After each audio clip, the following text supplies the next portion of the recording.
Hello guys, இன்றைக்கி நம்ம என்ன பார்க்க போகிறோம் அப்படின்னு பார்த்தீங்கன்னா, ஸ்க்ரீனில் தெரிகிற மாதிரி எப்படி ஒரு ஃபோட்டோ வந்து இந்த மாதிரி எடிட் பண்ணுறது அப்படிங்கிறத இன்றைக்கி பார்க்க போகிறோம். வீடியோக்குள்ளே போகிறதுக்கு முன்னாடி நீங்கள் இன்னும் நம்ம சேனலுக்கு சப்ஸ்கிரைப் பண்ணல அப்படின்னா மறக்காமல் சப்ஸ்கிரைப் பண்ணிடுங்க. அப்படியே பெல் ஐக்கானை கிளிக் பண்ணி ஆளுங்கிற ஆப்ஷனை செட் பண்ணி வச்சுக்கோங்க.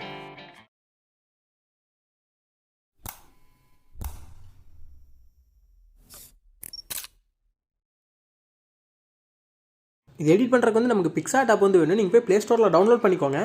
இப்போ பிக்சார்ட் ஆப் வந்து ஓப்பன் பண்ணிவிட்டு பேக்ரவுண்ட் வந்து ஒயிட் கலர் வச்சுக்கோங்க. இப்போ இன்ஸ்டாகிராமில் ஏதாவது ஒரு போஸ்ட் போட்டிருப்பீங்களா, அதை போய் ஒரு ஸ்க்ரீன்ஷாட் எடுத்துக்கோங்க.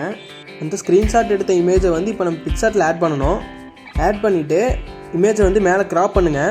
மேலே நம்ம ஐடி நேம் இருக்குது பார்த்தீங்களா, அதையும் க்ராப் பண்ணி எடுத்துக்கோங்க.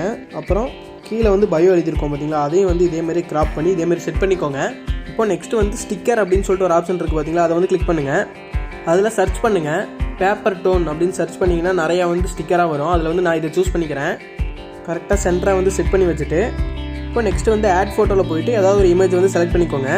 கரெக்டாக வச்சுட்டு சைடில் ஒரு ஐக்கான் காட்டுது பார்த்தீங்களா, அதை வந்து கிளிக் பண்ணிங்கன்னா மூவ் டவுன் அப்படின்னு சொல்லிட்டு ஒன்று இருக்கும். அதை வந்து கிளிக் பண்ணுங்கள். இமேஜ் வந்து இப்போ பேக்கில் போயிடும். இப்போ வந்து கரெக்டாக ஜூம் பண்ணி வச்சுட்டு எரேஸ் ஐக்கானை கிளிக் பண்ணி இப்போ ஹார்ட்னஸ் அப்படின்றது பார்த்தீங்களா, அதை வந்து ஃபுல்லாக வச்சுக்கோங்க. வச்சுட்டு கரெக்டாக ஜூம் பண்ணி வச்சுட்டு எக்ஸ்ட்ரா இருக்கிறதெல்லாம் வந்து அப்படியே எரேஸ் பண்ணுங்கள்.